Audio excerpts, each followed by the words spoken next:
Use a warm. Empathetic Tonima Thompson stood at the edge of the endless prairie, watching the last wagon disappear into the dusty horizon. Her heart broke as she realized the terrible truth. They had left her behind. The sound of creaking wheels and shouting voices grew fainter and fainter until only silence remained. She pressed her hand to her chest, feeling like she could not breathe.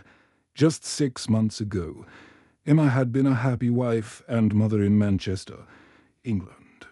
She lived in a small but cozy house with white curtains in the windows and a garden full of roses. Her husband, William, worked at the cotton mill. They had saved every penny for years. William had dreamed of starting fresh in America with their 2 children, 8-year-old Thomas and 5-year-old Lucy. He would sit by the fire in the evenings, reading letters from his brother who had already made the journey west. Think of it, Emma, William would say, his eyes bright with excitement. Wide open spaces, rich soil, and a chance to own our own land. The children could grow up free and strong. Emma had been scared to leave everything she knew, but William's dream became her dream too. They sold their little house, packed their few belongings, and sailed across the dangerous ocean to reach America. But fever took William during their journey west, leaving Emma alone with barely enough money to continue. It happened so quickly that Emma could hardly believe it was real. One day William was walking beside their wagon, joking with Thomas about learning to rope cattle. The next day he was burning with fever, calling up names of people who were not there. Emma sat beside him day and night, cooling his forehead with wet cloth and begging him not to leave her. When William died, Emma felt like half of her soul had been torn away. She had never made a big decision without talking to William first. Now she had to choose whether to turn back to England with no money and no home, or continue west to a place she had never seen. The other families in the wagon train felt sorry for her at first. They brought her soup and helped watch the children, while she grieved. The wagon master, a cruel man named Henry Cross, had grown tired of waiting for Emma to keep up. He was a big man with cold grey eyes who cared more about staying on schedule than helping people in need. When her small savings ran out and she could no longer pay her share for food and supplies, he made his heartless decision. Emma had tried to explain that she could work to pay her way. She could cook, clean, mend clothes, or care for sick people. But Henry Cross just shook his head. "You're slowing us down, Mrs. Thompson," he had said coldly, not even looking at her face. "This is as far as you go. We can't afford to feed extra mouths." Some of the other families looked ashamed, but none of them spoke up for Emma and her children. They were all afraid of being left behind themselves. Now Emma sat by a small stream with her frightened children, watching the sun set over the vast wilderness. The prairie stretched out in every direction like a golden sea, beautiful, but terrifying in its emptiness. She had no horse, no wagon, and winter was coming fast. She could feel the cold in the evening air already. Thomas tried to be brave for his mother and little sister. He picked top sticks for a fire and did not cry, even though Emma could see the fear in his young eyes. Little Lucy cried for her papa, asking over and over when he was coming back. Emma's heart broke each time she had to explain again that papa had gone to heaven. Lucy was too young to understand why the nice families had driven away without them. She kept looking down the empty trail, waiting for the wagons to come back. "Don't worry, my loves," Emma whispered, pulling them close against her sides. She could smell the sweet scent of Lucy's hair and feel Thomas's thin shoulders shaking just a little. "Mama will take care of you. We'll find a way," she said the words with more confidence than she felt. Inside, her mind raced with worry. How would she feed them? Where would they sleep when it rained? What would they do when winter came? That night, Emma built a small shelter from branches and her torn dress. Her hands shook as she worked, but she kept going. She had to be strong for Thomas and Lucy. She gathered every branch she could find and used pieces of her petticoat to tie them together. It was not much, but it would keep the wind off them. She told her children stories to keep their spirits up, even though fear filled her own heart. She remembered all the fairy tales William used to tell them about brave princesses and happy endings. The stars came out, brighter than Emma had ever seen them in the city. Thomas pointed up at them and asked if Papa could see the same stars in heaven. Emma nodded, not trusting her voice to speak. She didn't know how they would survive, but she refused to give up hope. Somewhere in her heart, she still believed that tomorrow might bring something better. Use a warm, empathetic tone. 3 weeks passed like a nightmare. Emma's food was almost gone, and both children had grown thin and weak. Their faces looked pale and hollow, and their clothes hung loose on their small bodies. Emma tried to hide her own hunger, giving most of what little food she found to Thomas and Lucy. She spent her days searching for berries and roots, always staying close to their small camp by the stream. Her hands were scratched and bleeding from digging in the hard ground, looking for anything they could eat. The nights were getting colder, and Emma worried constantly about winter coming. She had torn more pieces from her dress to make blankets for the children, but they still shivered in their sleep. Thomas tried to help by gathering firewood, but he moved slowly now. Saving his strength, little Lucy rarely played anymore. She just sat quietly, holding a small doll that William had carved for her back in England. Emma's hope was fading like the summer warmth. She prayed every night for someone to find them.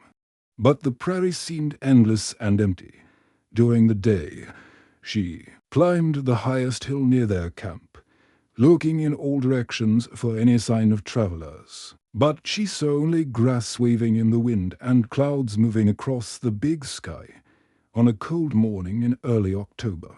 Emma was washing Lucy's face with stream water when she heard the sound of horse hoofs. Her heart jumped with fear and hope. At the same time, she grabbed her children and hid behind some rocks, afraid it might be dangerous men.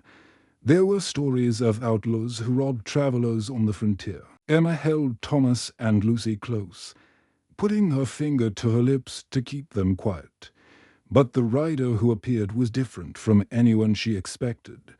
He sat tall in his saddle, moving with the easy grace of someone who had spent his whole life on horseback. His horse was beautiful and well cared for, not the rough animal a bad man would ride. When he came closer, Emma could see his face clearly.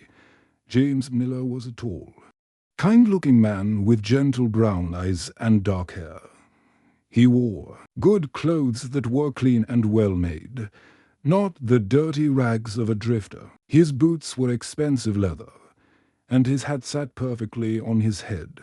He rode a beautiful black horse that gleamed in the morning sun.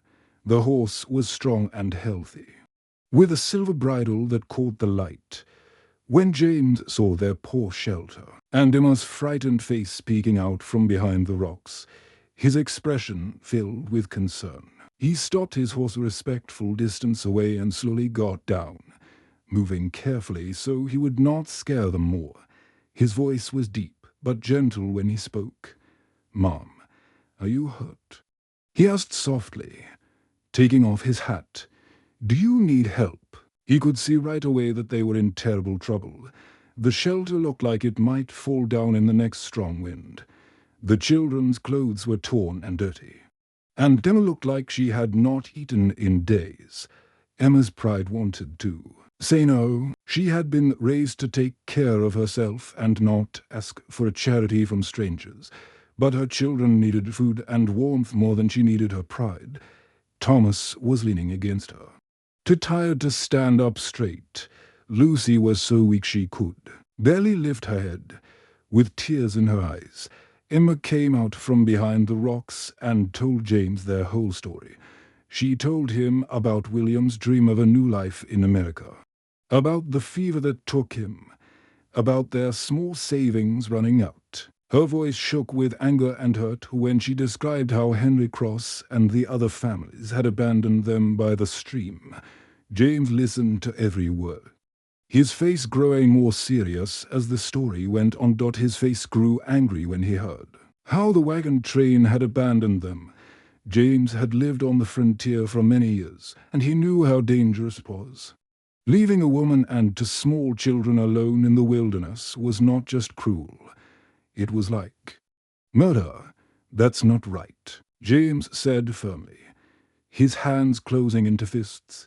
No decent person leaves a family to die like that. He had seen hard times himself and knew that good people helped each other survive. The code of the West said you never turned your back on someone in need. James owned the largest ranch in the territory.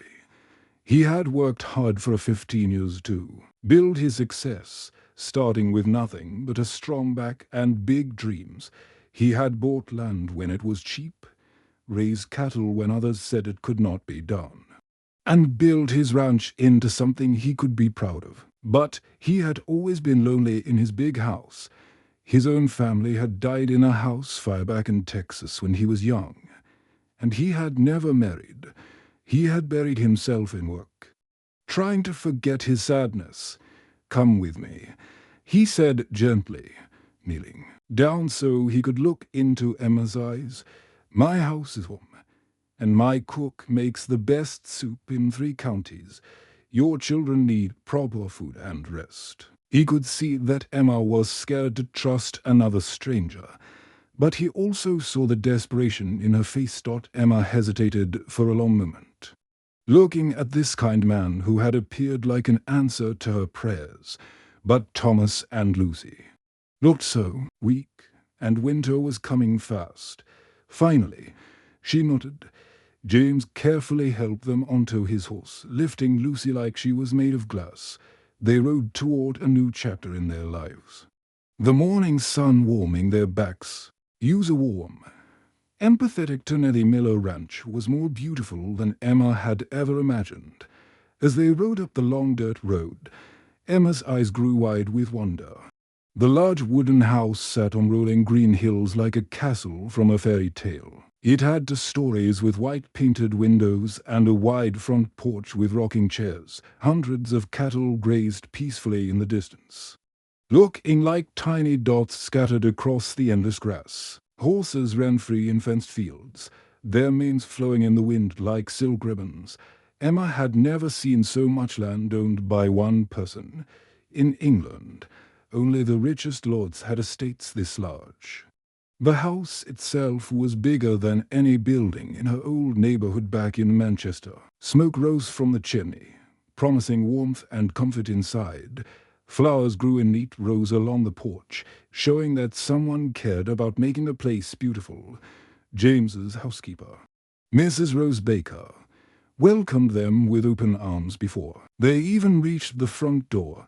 She was a round, cheerful woman with gray hair and kind eyes that reminded Emma of her own mother. Rose had been watching from the kitchen window and came running out when she saw James returning with unexpected guests. "Poor dears," Rose said, immediately taking Lucy from James's arms and holding her close. "Look how thin you are. Don't you worry about anything now. You're safe here." Her voice was warm like honey, and Emma felt some of the fear leave her heart for the first time in weeks. Rose looked at Emma's torn dress and dirty face with nothing but kindness, not the judgment Emma had feared. Rose quickly prepared hot baths in big metal tubs, heating water on the kitchen stove until steam filled the air. She found clean clothes that had belonged to James's family long ago, stored carefully in cedar chests. The children laughed with joy when they sank into the warm water.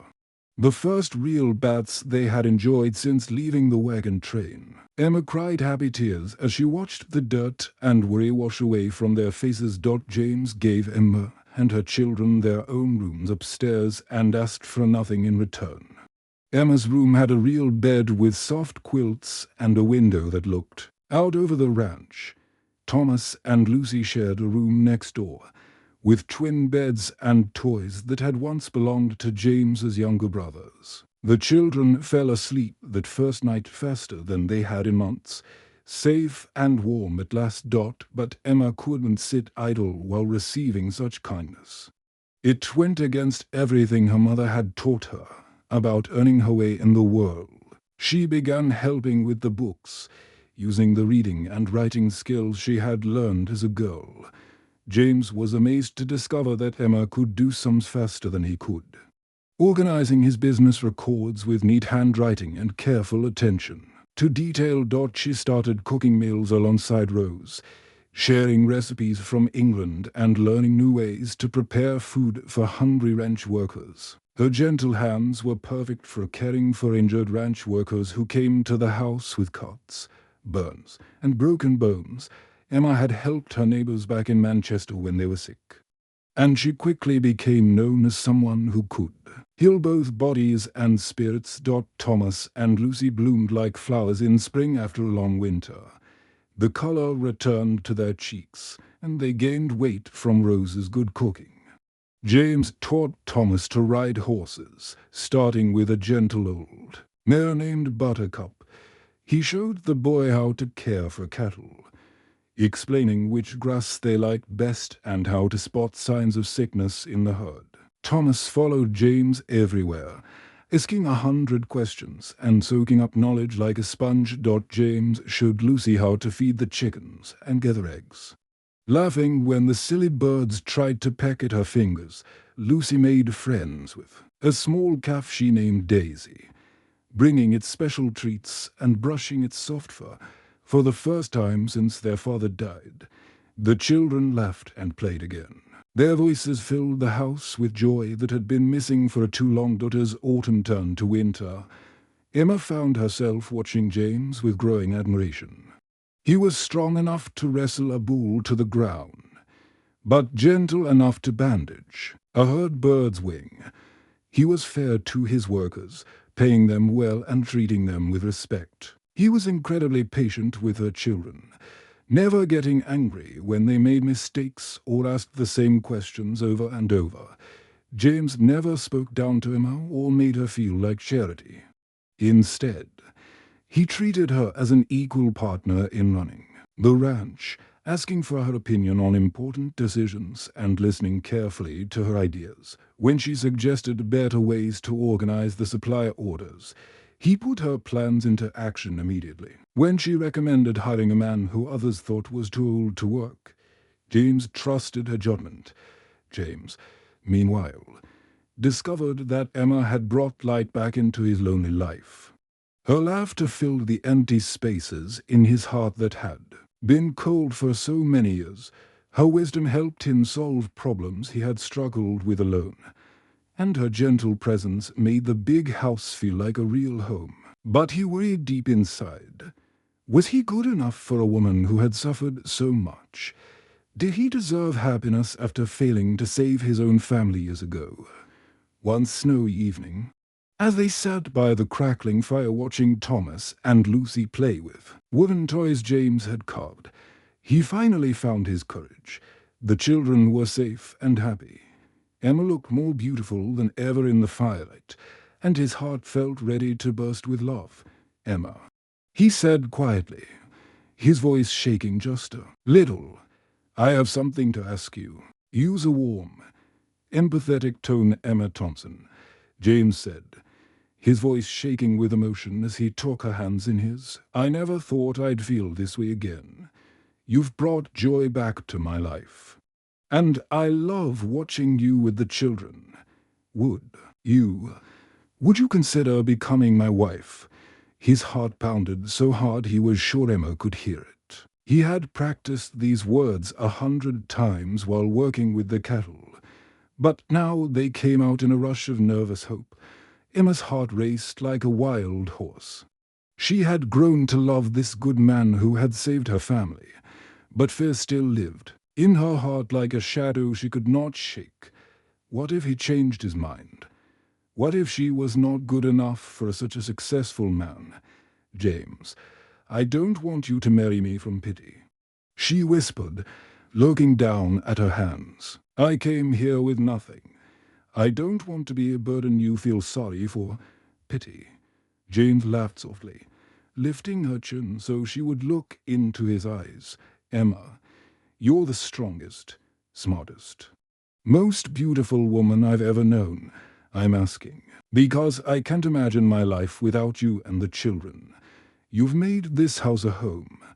His voice grew stronger as he spoke the truth from his heart. "Before you came, this was just a place where I slept and ate.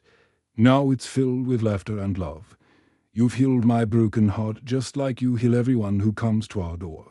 Through happy tears that sparkled like diamonds in the firelight, Emma said yes. She threw her arms round James's neck, and he spun her on the room, while Thomas and Lucy cheered and clapped their hands. Rose came running from the kitchen, wiping flour from her hands on her apron, and joined in the celebration. That night, they stayed up late making plans and dreaming of their future together. Their wedding in the spring was a celebration filled with joy that could be felt from miles round. Emma wore a beautiful white dress that Rose had sewn by hand, working late into the night by candlelight to make it perfect. The whole community came to witness their happiness, ranch workers in their best clothes, neighboring families who had traveled from farms far away, and the local preacher who had married couples for 30 years but said he had never seen two people more meant for each other. Even the town sheriff, Robert Clark, attended with his wife Martha, bringing a gift, a fine china that had been in Martha's family for generations. The celebration lasted until the stars came out, with music and dancing and enough food to feed an army. Emma had never felt so loved and accepted. These people had welcomed her not because they felt sorry for her, but because they could see her worth. But their happiness faced a test when summer brought unwelcome visitors like storm clouds on a clear day. Henry Cross, the wagon master who had abandoned Emma, returned with several other settlers from the original wagon train. They looked tired and desperate, their own journey having failed miserably. Their clothes were dirty and patched, their faces thin from hunger, and their eyes held the bitter anger of people who had lost everything. Emma was hanging laundry in the yard when she saw them riding up the road. Her blood turned cold, and her hands began to shake as memories of that terrible day by the stream came flooding back. She wanted to run and hide, but her legs felt frozen to the ground. Well, Henry sneered when he saw Emma in her fine dress, a beautiful blue cotton that James had bought for her in town. "Looks like you landed on your feet, Mrs. Thompson.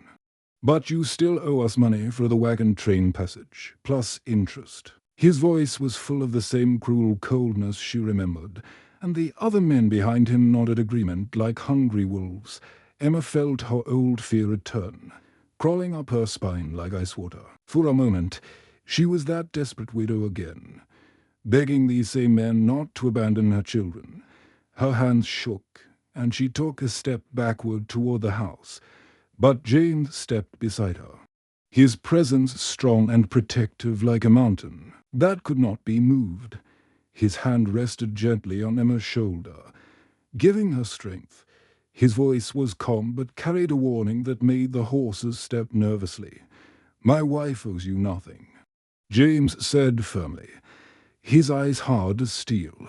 "You left her and her children to die in the wilderness. Sheriff Clark, I believe abandoning families in the wilderness is against the law." James had sent word to town as soon as he spotted the strangers approaching, and Sheriff Clark had ridden out immediately. Sheriff Clark nodded grimly, his hand resting on his gun belt. He was a fair man, but had no patience for bullies who hurt innocent people. "It surely is, Mr. Miller.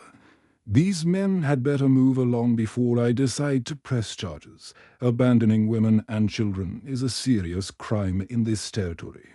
Emma realized this was her moment. She straightened her shoulders and lifted her chin, feeling strength flow through her like water through a dry riverbed. She was no longer the desperate widow these men had bullied and discarded. She was Emma Miller now, a respected rancher's wife with a community that valued her, a woman who had found her place in the world. The fear began to leave her heart, replaced by something much stronger. "Use a warm, empathetic tone." Emma stepped forward, her voice calm and clear like a bell ringing across the prairie. The fear that had gripped her heart just moments before was gone, replaced by a strength she had not known she possessed. "Mr. Cross, you made your choice when you left us by that stream. You decided we were worthless, not worth saving. But you were wrong." Her words carried across the yard with quiet power. And even the ranch workers stopped their tasks to listen. She gestured to the thriving ranch around them, her arms sweeping across the green pastures where healthy cattle grazed peacefully. The big house stood solid and welcoming behind her, with flowers blooming in the garden and smoke rising from the chimney. "Look round you," Emma said, her voice growing stronger with each word. "This is what happens when people choose kindness over cruelty." She looked at James standing proudly beside her, his face filled with love and admiration for his brave wife. She watched Thomas and Lucy playing happily in the yard, their laughter floating on the warm summer air like music. These children who had once cried from hunger and fear were now healthy and joyful, their cheeks pink from the sun and their eyes bright with hope. "I found people who saw my true value," Emma continued, her words hitting Henry Cross like stones. "I found a man who loved me not for what I could give him, but for who I am inside. I found a home where kindness matters more than money, where people help each other instead of leaving the weak behind." The ranch workers nodded their agreement, and Sheriff Clark smiled with approval. Emma thought of all the people who had welcomed her into their community. Rose Baker, who had treated her like a daughter from the very first day. The neighboring families who had brought gifts to her wedding and invited her children to play with theirs. The ranch workers who respected her wisdom and came to her when they were hurt or troubled. She had found her place in the world at last. Henry Cross's face turned red with anger, his hands clenching into fists at his sides. He had expected to find the same desperate woman he had abandoned, someone he could bully and threaten. Instead, he faced a confident, respected member of the community who would not be intimidated. "You think you're better than us now," he snarled, but his voice lacked its old power. Sheriff Clark placed a warning hand on his gun, the metal gleaming in the afternoon sun. His voice was steady and firm, carrying the authority of the law. "I think you've heard enough, Cross. Time to move along before I decide these folks might want to press charges for what you did." The other deputies who had ridden out with him moved their horses closer, making it clear that the unwelcome visitors were outnumbered. The settlers left, grumbling and defeated like dogs with their tails between their legs. Their wagon wheels creaked as they rolled away down the dusty road, carrying their bitterness and failure with them, as their wagon disappeared into the distance. Emma felt a weight lift from her shoulders that she had carried for months. She was truly free from her past now, free from the fear and shame that had haunted her dreams. James wrapped his arms round his wife, holding her close as they watched their former tormentors disappear. "I'm proud of you," he whispered in her ear. "You found your strength today."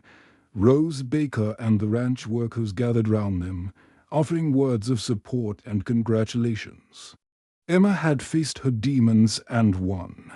That evening, as the family gathered for dinner around the big wooden table, Emma shared wonderful news that made her heart sing with joy. The dining room glowed with candlelight, and the smell of Rose's cooking filled the air. "James, children," she said with a glowing smile that lit up her whole face. "We're going to have a new baby in the spring." Thomas and Lucy cheered with excitement, jumping up from their chairs and dancing round the table. A new brother or sister was the best news they could imagine. James swept Emma into his arms, spinning her around the kitchen while she laughed with pure happiness. Mrs. Baker wiped happy tears from her eyes with her apron, thinking of the tiny baby clothes she would sew during the long winter evenings. Later, as Emma tucked her children into bed in their warm, safe rooms, Lucy asked the question that had been on her mind all evening. "Mama, are you happy now?" Her little face was serious in the lamplight, as if she could hardly believe the good fortune was real. Emma smiled, thinking of her long journey from that terrible day by the stream to this moment of perfect joy. She remembered the fear, the hunger, the desperation of those awful weeks alone in the wilderness. But she also remembered the kindness of strangers, the love that had grown in her heart, and the family that had welcomed them home. "Yes, my darling," Emma said softly, smoothing Lucy's hair back from her forehead. "Sometimes the worst things that happen to us lead to the most beautiful blessings. We just have to keep believing and never give up hope, even when everything seems dark and impossible." From her bedroom window, Emma could see James checking the kettle one last time. The man who had seen her worth when she couldn't see it herself. Tomorrow would bring new challenges, but they would face them together as a family, stronger than ever before. The end.